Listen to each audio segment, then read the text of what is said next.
महाराष्ट्रावरती राज्य करते, घटना बाह्य सरकार राज्य करते. खरंच मला या सरकारची कीव येते की त्यांनी नराधमांच्या विरुद्ध उभारण्याच्या ऐवजी नराधमावरती पांघरुण लावण्याचं काम करतात. दुष्कृत्य झाल्यानंतर सरकारने खणखणीत बाजू घेण्याची भूमिका घ्यायला पाहिजे होती. पण ज्या वेळेला सर्व दारं बंद होतात तेव्हा जनतेला रस्त्यावरती उतरण्याखेरीज दुसरा पर्याय नसतो. आज आपण महाराष्ट्र बंदचा केला होता. या सरकारमध्ये हिंमत नाहीये. आजचा महाराष्ट्र बंद हा कडकडीत झाला असता आणि याची जाणीव सरकारला झाल्यानंतर एक तर संकटाचा सामना करण्याची यांची हिंमत नाही, संकटाचा बंदोबस्त करण्यामध्ये यांच्यामध्ये काही ताकद नाही. असं हे निर्डावलेलं सरकार आपल्या राज्यावरती महाराष्ट्रावरती राज्य करते. आणि याला जेव्हा अंदाज आला की हा महाराष्ट्र बंद कडकडीत होणार, तो होणारच.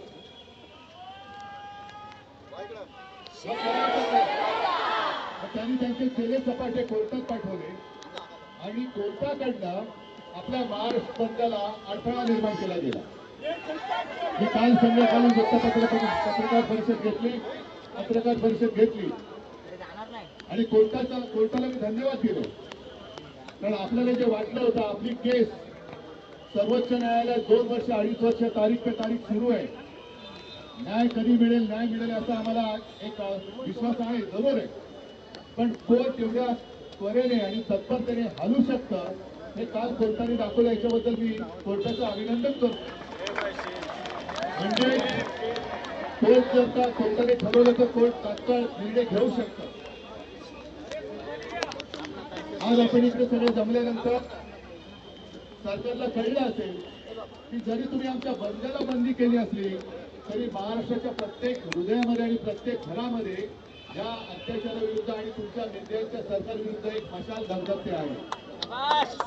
तुम्ही आमच्या बंदला बंद केलं. कशासाठी बंद केला होता? महिलांना सुरक्षा पाहिजे, बहिणीला सुरक्षा पाहिजे, मातेला सुरक्षा पाहिजे, मुलीला सुरक्षा पाहिजे, म्हणून आम्ही बंद केला होता. त्या बंदच्या मध्ये तुम्ही अडथळा आणला. मग गेल्या आठवड्यामध्ये एक भारत बंद झाला होता 21-22 ऑगस्टला.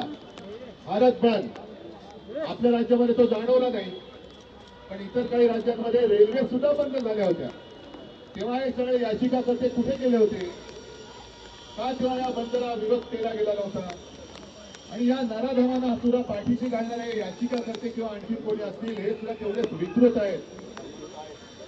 जो कोणी महिलांवरती अत्याचार करेल त्याला शिक्षा झालीच पाहिजे. पण त्यापेक्षाही जास्त भयानक त्यांच्या पापावरती पांघरून घालणाऱ्यांना सुद्धा शिक्षा झालीच पाहिजे.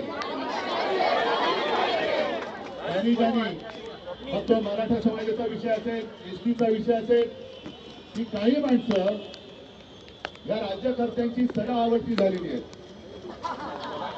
सडा आवडते लोक कोण तुम्हाला माहितीये? त्यांची काय लायकी आहे तुम्हाला माहितीये? त्यांना सुद्धा मी सांगतो की तुम्ही केलं ते तुम्हाला सोडून देणार नाही. तुम्ही याच्यात राजकारण आणलं. आज संपूर्ण घरातल्या महिला तुम्हाला जाब विचारतायत की का माझ्या सुरक्षेच्या आड येतोय. आणि म्हणून मला असं वाटतं आजचं आंदोलन हे संपता कामा नये. जसं आज आपण इकडे आलो, भर पावसात सुद्धा आलो, तोंडाला काळ्या पट्ट्यामधून हातात काळे झेंडे घेऊन याचा निषेध केलेला आहे. मी राज्यातल्या तमाम जनतेला आवाहन करतोय, विनंती करतोय की पुढचे काही दिवस तुम्ही आपापल्या शहरात, आपापल्या गावात बस डेपो असतील, रेल्वे स्टेशन असतील, रिक्षा स्टँड असतील, जिथे जिथे सार्वजनिक चौक आहे तिथे एक मोठी स्वास्थ्याची मोहीम घ्या. बस ना सर. बहीण सुरक्षित तर घर सुरक्षित. आम्हाला सुरक्षित बहीण पाहिजे आणि त्याच्यासाठी मी महाराष्ट्रातल्या ज्यांना संवेदनशील मन आहे आणि जे या घटनांवरती चिडून उठलेले आहेत. मी पत्रकार परिषदेत कालच्या गेल्या काही दिवसातल्या घटनांचा क्रमच वाचून दाखवला. रोज कुठे ना काही कुठे काहीतरी घडतं. रोज मुंबईत घडते, बदलापूर, अंबरनाथ, सोलापूर. आणि एक कंस मामा इकडे चांगली भाषेला न्याय करी देतो. कंस मामा, हे कंस मामा सगळे राख्या बांधत फिरतात. म्हणजे बहिणीवरती एका बाजूला अत्याचार होतोय, हे निर्लज्ज राख्या बांधतायत आणि राख्या बांधून घेण्यामध्ये कुठे अडचण येऊ नये म्हणून तुम्ही आमच्या आंदोलनांच्या मध्ये आडकाठी करताय. अरे एवढं निर्लज्ज सरकार यापूर्वी कधी महाराष्ट्राने पाहिलं नव्हतं. आपण एवढंच म्हणत नाही, हा महाराष्ट्र साधू संतांचा आहे. छत्रपती शिवाजी महाराज, फुले आंबेडकर नुसतं आम्हाला काय तोंडी नावं घ्यायला म्हणून आम्ही त्यांचा आदराने उल्लेख करतो अशातला भाग नाही.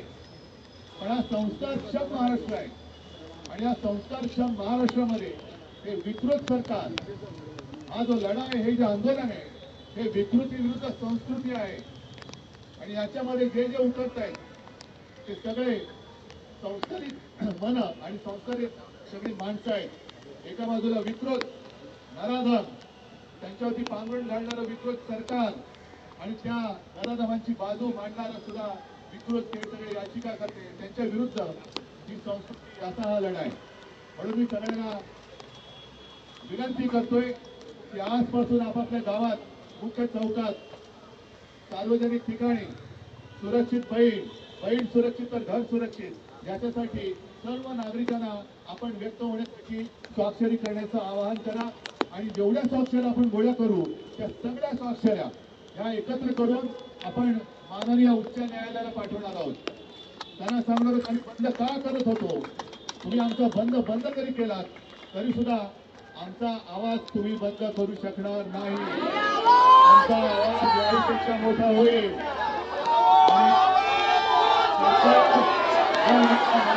रक्षण करायला समर्थ असेल, सरकार जर अत्याचारांचा पाठीशी घालणार असेल तर आम्ही शिवसैनिक या माता भगिनीचे पुत्र आणि बांधव म्हणून आमच्या माता भगिनीचं रक्षण करायला आम्ही समर्थ आहोत.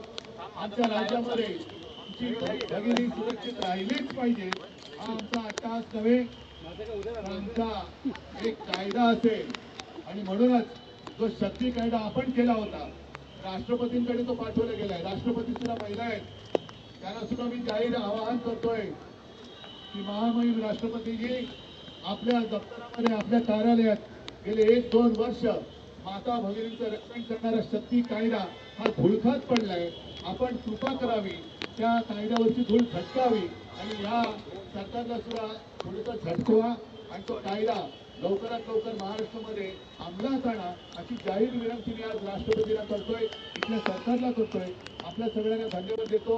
पण परत एकदा सांगतो, आता जी जाग आले ही जाग जाऊ देऊ नका. कारण प्रत्येक घरात ही चिंता आहे, माझी मुलगी शाळेत जाते, ती सुरक्षित आहे का, माझी बहीण ऑफिसमध्ये जाते, सुरक्षित आहे का, माझी आई ऑफिसमध्ये जाते, सुरक्षित आहे का. तर ती सुरक्षा व्यवस्था देण्याच्या ऐवजी सरकार निर्लज्जपणाने वागते. हे सरकार आता घालवावंच लागेल आणि आपल्याला आपल्या बहिणीची